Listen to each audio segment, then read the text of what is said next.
one thing I want to talk about is killing things, killing animals, and I want to talk about how I view it, and just what my personal thoughts are.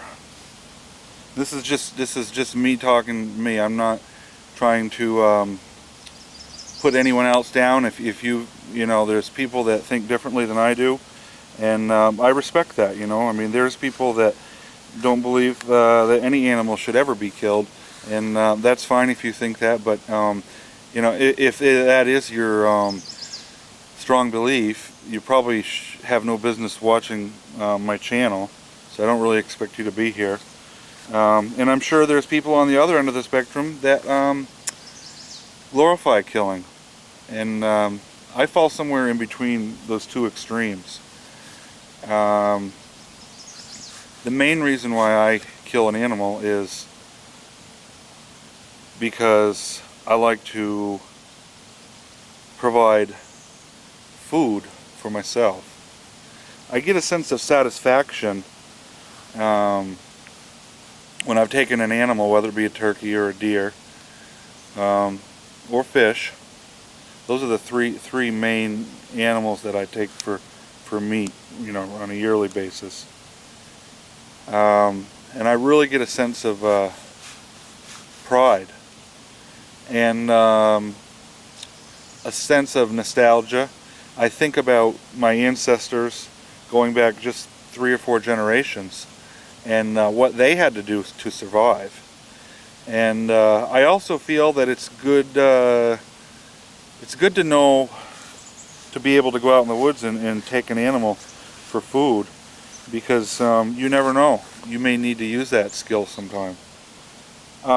So I don't go out and kill things that indiscriminately, I guess, basically. I mean, I value wildlife, and I like to see a balance in nature, and unfortunately humans have upset the balance in a lot of ways. I mean, we've fragmented habitats, separated them, we've encroached into habitats with buildings and industry, and I mean, that's just the harsh reality of life right now in 2013. I mean, over the last 100 years, we've really had an impact on the natural environment on this world. When I take a deer, it's meat in the freezer, and I can never get enough venison, believe me. And it's not easy to take deer in Vermont, always. So anyone I get, I'm very blessed to be able to have it. And same goes with turkeys. I mean, I get meat, and I know where it came from. I know it's not loaded with chemicals and hormones and unnatural things.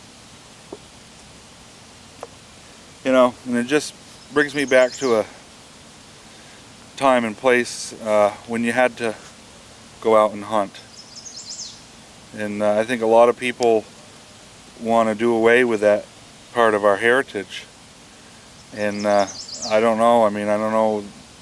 These are people coming out of the liberal university system, college system we have, and it's just that generation coming out of that, and they've been indoctrinated.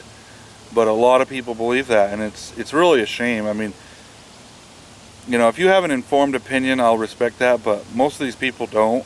Most of these people are just blindly repeating talking points that they were spoon-fed in the classroom or from wherever. I don't know if that gives you more of an insight into how I feel, but I mean, I really, people, anti-hunters, hate it when I say I love animals, I love nature. And they don't think that could be true, that I could love animals and also be willing to take a life of an animal. And I certainly don't glorify it. I certainly don't get pleasure out of the actual act of killing an animal. The hunt, I do. Absolutely. And it's hunting, is exciting. I'm not going to sugarcoat it. I mean, it's a really fun thing to do, and it's exciting.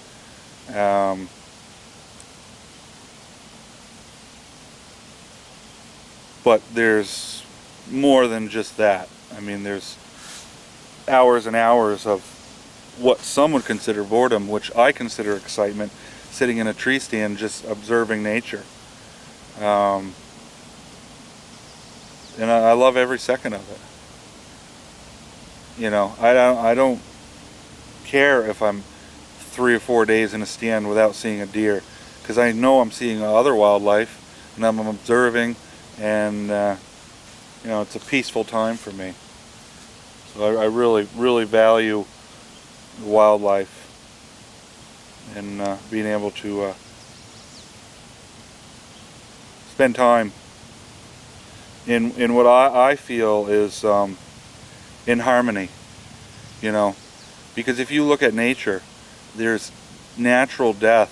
Death is a natural part of life in nature.